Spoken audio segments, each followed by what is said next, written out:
Leamos los textos. Juan capítulo 5, versículos 28 y 29. Son palabras de Jesús, no mías. No os maravilléis de esto, porque vendrá hora cuando todos los que están en los sepulcros oirán su voz, y los que hicieron lo bueno saldrán a resurrección de vida, mas los que hicieron lo malo a resurrección de condenación. Habrá dos resurrecciones, recordad que ya lo tratamos anteriormente. Transcurren 1000 años entre la primera, que es la que van a ser salvos, y los que luego van a ser destruidos. Los dos resucitan, los dos grupos, con una diferencia de 1000 años. Pero Jesús lo tenía muy claro. Esto iba a ser así. Por tanto, ¿de dónde surgen? De aquí. Porque el polvo es nosotros. Y nosotros vamos a volver al polvo si pasamos por la muerte antes de que Cristo vuelva. ¿Todos pasaremos por la muerte hasta que Cristo vuelva? Ya vimos en estudios bíblicos anteriores que habrá personas que estarán vivas en el momento del retorno de Jesús. Dios quiera que seamos de ellos. Ojalá podamos ser de ese grupo de los 144.000. Este debería ser nuestro anhelo y pedírselo a Dios. Pero no sabemos si va a ser su voluntad. Pero ya sabemos que si morimos, volveremos a resucitar. Pero todos han muerto. ¿Todos los humanos que han pasado por la tierra en estos 6000 años han perecido? Vamos a ver si hay excepciones o no. En el libro de Hebreos, en el capítulo 11, se hace referencia a un texto del Antiguo Testamento, a un personaje del Antiguo Testamento, que curiosamente nos dice el texto algo muy interesante sobre él. Hebreos 11:5. Es el capítulo que se conoce como los héroes de la fe.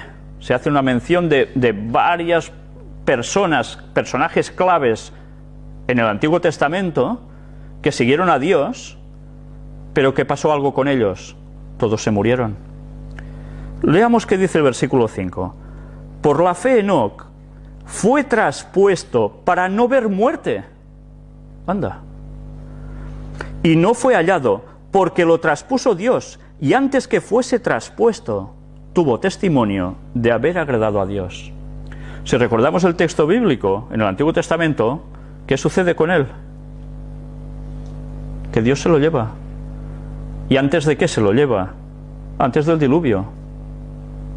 Enoc desaparece de la tierra. Era tan cercano a Dios que Dios lo premia y antes de ver la muerte se lo lleva al cielo. Él no ha muerto nunca y está en el cielo. Y este es Enoc, séptimo desde Adán en la genealogía. Pues ya lleva unos cuantos años en el cielo, ¿eh? Está con Dios. Pero leamos también un caso más que es doble, además. El texto lo hallamos en el libro de Mateo y en una escena donde curiosamente Jesús hace algo y hay algunos discípulos con él. El capítulo 17, versículos del 1 al 3. 6 días después, Jesús tomó a Pedro, a Jacobo y a Juan su hermano, y los llevó aparte a un monte alto, y se transfiguró delante de ellos. Y resplandeció su rostro como el sol, y sus vestidos se hicieron blancos como la luz. Le salió la divinidad. Y he aquí que, ¿qué sucedió? Les aparecieron Moisés y Elías hablando con él. Si Moisés estaba muerto, porque recordamos el texto bíblico, Moisés muere, ¿qué más sucede? ¿Recordáis que hubo una disputa por el cuerpo de Moisés? Hubo una disputa. Satanás quería que no resucitara para nada. Lo pedía, lo reclamaba como suyo. Pero hubo una lucha y Moisés fue resucitado y Moisés fue al cielo. Pero no fue el único, porque había otra persona que también aparece, como habéis visto aquí, que es Elías. Pero ya vemos, Moisés sí que murió, pero ya resucitó. Es claramente un paralelo de lo que va a acontecer al fin de los tiempos con los creyentes que van a ser salvos, pero que han pasado por la muerte. Él es un caso ya de referencia que si a él le sucedió, a los demás también les va a suceder. Pero Elías se aparece. ¿Elías murió? No. Recordemos que un carro de fuego, dice el texto, lo arrebata. ¿Y qué sucede con él? Es llevado al cielo. Lo buscan después los otros de las escuelas de los profetas y no lo hallan. Él, ¿dónde está? En el cielo. Y vemos como, finalmente, ¿qué hace? Pues se aparecen los dos personajes justo al lado de Jesús en esos momentos. Por tanto, ya vemos que ha habido unas excepciones. Pero estos han sido los únicos casos. ¿Solo hay 3 personas que han pasado por la tierra que estén en el cielo? Porque si los otros muertos siguen muertos, no están en el cielo. Leamos también ahora un texto en el mismo libro de Mateo, en el capítulo 27, y que sucede algo que muchas personas no saben o no recuerdan, pero que es muy interesante. Cuando Jesús resucita o muere, pasa algo. Hemos dicho que los muertos están todos en el cielo, ¿verdad? O están unos cuantos en el cielo, otros en el purgatorio, otros en el infierno. ¿Sí? No, hemos visto que esto no es así. Y ahora vamos a terminar de comprobar, una vez más, cómo esto realmente no es así. Mateo 27, versículos del 50 al 53 nos dice: Mas Jesús, habiendo otra vez clamado a gran voz, entregó el Espíritu. Jesús en la cruz entrega el Espíritu, ese aliento de vida. ¿Os dais cuenta qué es lo que entrega Jesús? Y aquí el velo del templo se rasgó en 2, de arriba abajo, y la tierra tembló y las rocas se partieron. ¿Qué simbolizaba eso?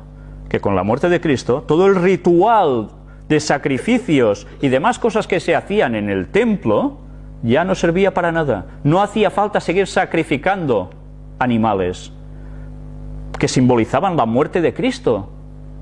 Iban a concienciar durante muchos años eso a las personas judías. Ya no hacía falta. Eso se cumpliría con Cristo. No terminó la ley moral, los 10 mandamientos. Eso seguía, evidentemente. Se terminaba el sistema de ley ceremonial, que es muy distinto. ¿Pero qué más sucede? Y se abrieron los sepulcros, y muchos cuerpos de santos que habían dormido se levantaron, y saliendo de los sepulcros después de la resurrección de él, vinieron a la santa ciudad y aparecieron a muchos. ¿Dónde estaban estas personas? Si eran santos, eran gente de Dios. Resucitaron. No estaban en el cielo, no estaban en ningún lugar. Resucitaron de aquí, del polvo de la tierra. Cuando Jesús resucita, ellos también, como primicias, como simbología de que cuando Cristo vuelva, va a haber también esa resurrección de los muertos. ¿Y qué hicieron estos muertos? Otra vez vivos. Se aparecieron a muchos. ¿Creéis que este mensaje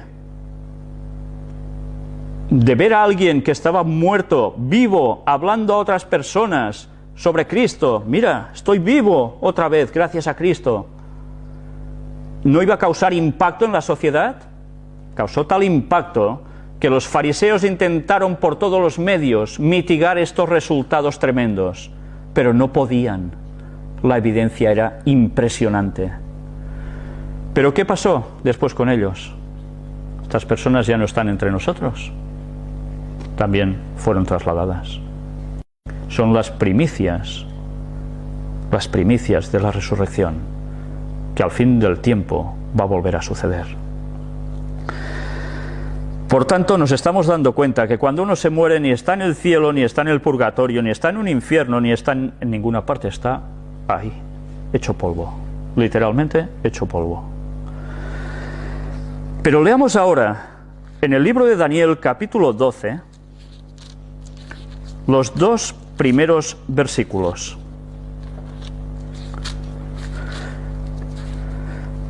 Está hablando cuando ya nuestros días están terminando, cuando la tierra llega a su clímax, que ya no falta mucho para eso, las profecías nos lo muestran, viene justo después de que cuando algo sucede en cierta parte de este mundo, del cual hemos hablado ya en las conferencias del gran engaño, sucede algo que nos también a todos. En aquel tiempo se levantará Miguel, que es Cristo, el gran príncipe que está de parte de los hijos de tu pueblo, y será tiempo de angustia cual nunca fue desde que hubo gente hasta entonces. Pero en aquel tiempo será libertado tu pueblo, todos los que se hallen escritos en el libro de la vida.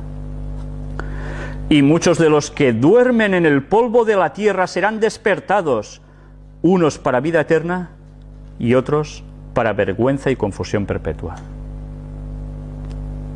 Ya habéis visto, Cristo vuelve para liberar a su pueblo y resucita a los suyos. Después resucitan los otros.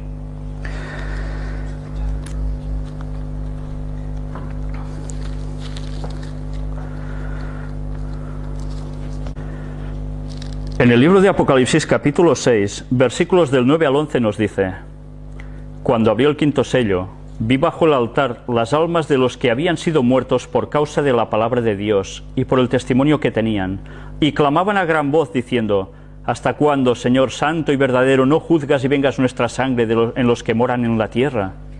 Y se les dieron vestiduras blancas, y se les dijo que descansasen todavía un poco de tiempo, hasta que se completara el número de sus consiervos y sus hermanos, que también habían de ser muertos como ellos.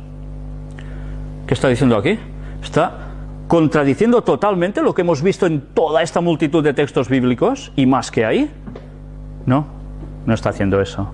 Recordemos que también en el Apocalipsis se utiliza una forma de expresión de dar vida a las cosas inanimadas.